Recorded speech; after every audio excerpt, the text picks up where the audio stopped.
भर्ना शुल्कको विषयमा मेरो अनुमति बिना बन्द गर्नुस्। भर्ना शुल्कको भाइ विषयमा मेरो अनुरोध तपाईँले नगरपालिकामा गएर भन्नुहोस्।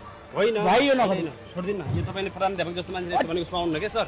तपाईँले भनेको हुन्छ तपाईँले पहिला मलाई सोध्नुहोस् न, समस्या के होला पहिला राख्नुहोस् न। सरकारले तपाईँले तपाईँले को तपाईँ सरकार हो म मिडियाको अनि तपाईँले कुन मिडिया हो त्यहाँ आउनुहोस् त। त्यहाँ नेपाल तपाईँ बाहिर जानुहोस्, यहीबाट हो म त्यहाँ नगरपालिका जानुहोस्, नगरपालिकाले के भन्छ नगरपालिका जानुहोस्। नगरपालिकाले के भन्छ? तपाईँले जानुहोस्, मसँग सोध्नु खोज्नु भएको छ भने भन्नुहोस्, तपाईँले सोध्नु होइन भने नगर्नुहोस्, त्यो बन्द गर्नुहोस्।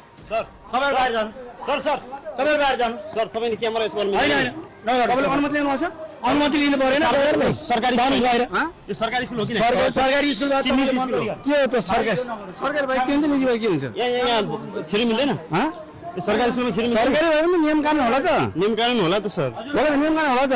अनुमति मान्नु पर्दैन। अनुमति सरकारी स्कुलमा सरकारी स्कुलमा जिम्मेवारी गर्न पाइन्छ? बाहिर जानुहोस्। ल यस्तो यस्तो हेर्नुहोस् सरकारी स्कुल भनेर तपाईँहरूले सरकारी स्कुलमा भर्ना शुल्क लिन मिल्छ? पिट पत्रिका गर्ने होइन कि पित पत्रकारिता गरे होइन तपाईँले पी सोध्नु न।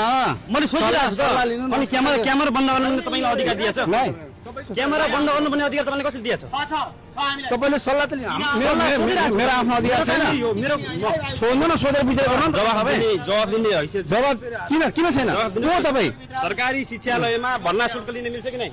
ल यसरी यहाँ जुन विद्यार्थीहरूबाट सरकारी स्कुलमा भर्ना शुल्क लिइरहेका छन् तर यहाँ दादागिरी देखाइरहेका छन्। उहाँहरू डन हो कि शिक्षक हो कि दादागिरी देखाइरहनु भएको छ। यहाँ सरकारी स्कुलमा एकजना विद्यार्थीबाट 10-15 हजार भर्ना शुल्क लिइरहनु भएको छ। रिपोर्टिङ गर्न आउँदाखेरि गुन्डागिरी शैली र दादागिरी शैली देखाइरहनु भएको छ। यो हो शिक्षाको हरकत, यही हो पारा नेपाल सरकारले।